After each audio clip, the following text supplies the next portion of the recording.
எல்லாத்துக்கும் அஸ்ஸலாமு அலைக்கும். இன்றைக்கி நம்ம வீட்டில் என்ன குழம்புன்னு பார்த்தீங்கன்னா, மொச்சக்கொட்டையும் கருவாட்டு கத்திரிக்காய் போட்டு தான். மொச்சக்கொட்டை கருவாடு கத்திரிக்காய் குழம்பு. அதுக்கு என்ன போடுறேன்னு பாருங்கள். கருவாடு அயல கருவாடு தான் எடுத்து வச்சுருக்கிறேன். இது பார்த்தீங்கன்னா மொச்சக்கொட்டை 1 கப் எடுத்து வச்சுருக்கேன். கத்திரிக்காய் 3 வச்சுருக்கேன். தாளிக்கிறதுக்கு வெங்காயம், கருவேப்பிலை, கொத்தமல்லி இலை, பச்சை மிளகா 3, பூண்டு தட்டணும், இனிமேல் தட்டி வச்சுக்கணும்.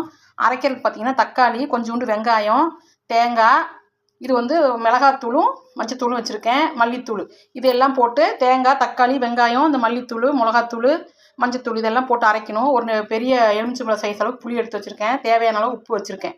இன்றைக்கி தான் நம்ம வீட்டில் குழம்பு.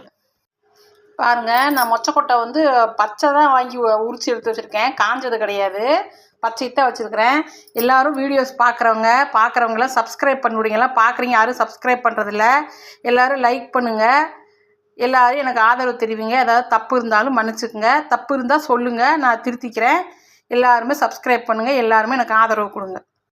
பாருங்கள், மொச்சக்கொட்டையை வேக வைக்க போகிறோம். அதுக்கு தகுந்த மொச்சக்கொட்டையை போட்டு கொஞ்சோண்டு உப்பு போட்டு ஒரு 1/4 ஸ்பூன் உப்பு போட்டு தண்ணி சும்மா முழுகிற அளவுக்கு தான் வச்சுருக்கேன். அது வேக வைக்கணும். கடுகு போடுறேன் தாளிக்கிறதுக்கு. குழம்புக்கு கடுகு கொஞ்சம் போடுறேன். வெந்தயம், சீரகம், கொஞ்சோண்டு சோம்பு, இது 4மே போட்டால் தான் நல்லா மணமாக இருக்கும். அதனால் அதுவும் போடுறேன். பூண்டு போடுறேன். பூண்டு தட்டி வச்சுருக்கிற பூண்டு போடுறேன். தட்டி தான் நான் போடுவேன், தட்டி போட்டால் தான் நல்லாயிருக்கும். பூண்டு போட்டோன்னே வெங்காயம், கருவேப்பிலையும் போட்டுறேன். கத்திரிக்காய் போடுறேன். வெங்காயம் எல்லாம் வதங்கிடுச்சு. கத்திரிக்காயை போடுறேன். பாருங்கள், மசாலா அரைச்சி வச்சுருக்கேன். பச்சையத்தெல்லாம் அரைச்சிருக்கேன். தேங்காய் இதெல்லாம் காமிச்செல்லாம் அதெல்லாம் அரைச்சிருக்கிறேன்.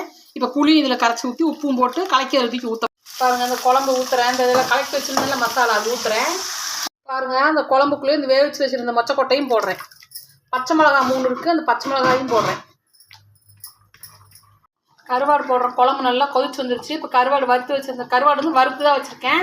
அதை சுத்தம் பண்ணி வறுத்து வச்சுருக்கேன். வெறும் சும்மா மஞ்சத்தூள் மட்டும் போட்டு வறுத்து வச்சுருக்கேன். மல்லித்தலையும் போட்டுடலாம். போட்டு ஒரு கொதி வந்தோன்னே எடுத்துடலாம். குழம்பு பாருங்களேன், கொதிச்சு எண்ணெய் பிரிஞ்சு வந்துருச்சு. அவ்வளோதான் பாருங்கள், நல்லா வந்துருச்சு பாருங்கள் கருவாடு குழம்பு. அவ்வளோதான். நீங்களும் இதேமாதிரி செஞ்சு சாப்பிட்டு பார்த்துட்டு எப்படி இருக்கும் கமெண்ட்டில் சொல்லுங்கள். எல்லாத்துக்கும் அஸ்ஸலாமு அலைக்கும். எல்லோரும் சப்ஸ்கிரைப் பண்ணுங்கள்.